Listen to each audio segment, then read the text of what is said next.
Previewing Week 13 in the NFL, and right now we're covering the 3 Thanksgiving Day games with Joe Duffy from OffshoreInsiders.com. Joe Duffy has been a super reliable and very insightful handicapper all year long with us in college and the NFL. The proof is also in the pudding with Joe Duffy, 20-11 against the spread in his free picks with us all year. But he did go 0-2 last week. Joe, thanks for being back with us. Thank you, Peter. We're going to put plenty of stuffing in the viewers' wallets as we're going to beat those turkeys, the odds makers. Okay, yeah, I think so. Look, Joe, you have absolutely nothing to apologize for with a 20-11 record, but last week I felt like both of those picks made me very, very nervous.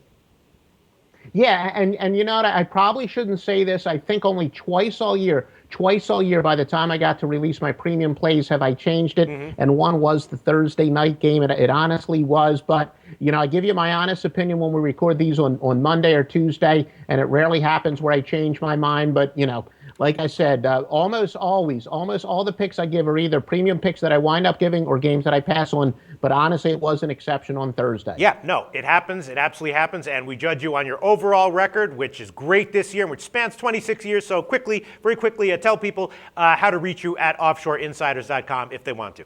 Yeah, offshoreinsiders.com. I promise you're going to want to read the analysis, especially in college football this reason, because of systems and because of a big myth that a lot of people are going to be on the wrong side of a couple games. We explain it all in the analysis at offshoreinsiders.com. Joe Duffy's picks. All right, the other game we discussed was Oakland-Dallas, and we both agreed on that one pretty heartily, and, we both agreed that we saw some decent value on that line. This one, to my eyes, a little bit tougher. Pittsburgh at Baltimore. Baltimore is a 3-point home favorite. Total's 40.5, and, you know, we know the deal with Baltimore, right? They're very good at home in general, very good in November under Harbaugh.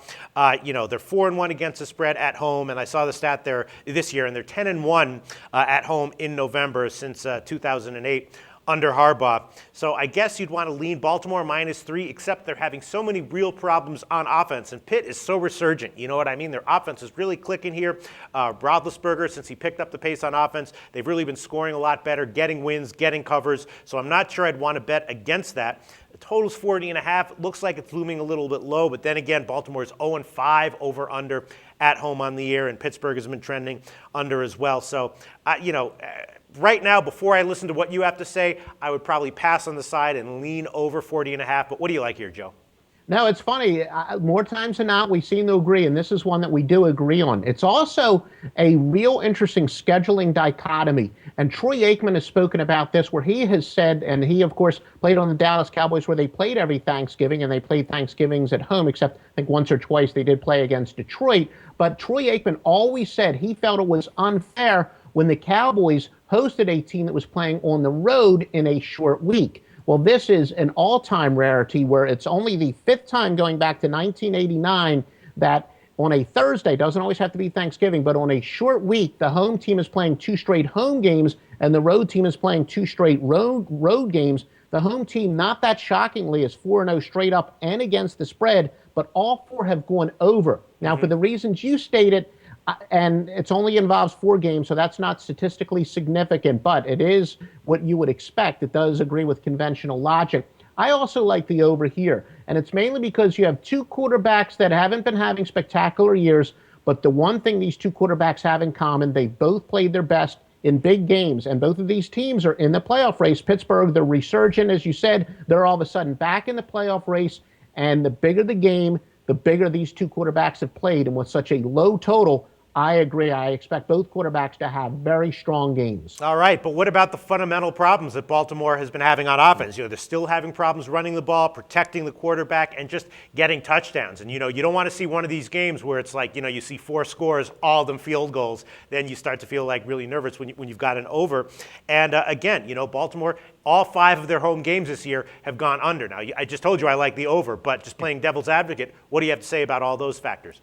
No, you should play devil's advocate, and that is an excellent question. Now, again, not quite enough to be statistically overwhelming, but Joe Flacco had his best game throwing deep. He was actually 2 for 3 in passes of more than 30 yards, which coming into the game, he was 6 of 17, I believe it was, entering the. No, I'm sorry, he was actually 4 of 17 entering the game, and then 2 of 3 yesterday, throwing for 30 yards or more. So he's a little bit more comfortable throwing downfield. I also think where John Harbaugh decided to go with that little bit of a wildcat. It was to give the offense a little bit of a lift, maybe light a fire under Joe Flacco. It seems to have worked temporarily. Plus, most importantly, it gives the defense something extra to prepare for. And all the critics of the Wildcat offense, and there are a lot of critics, that's the one thing they never seem to consider, that if you run the Wildcat, it means the defense has one other thing to prepare for, and especially in a short week, that's difficult. So, no, I agree with you.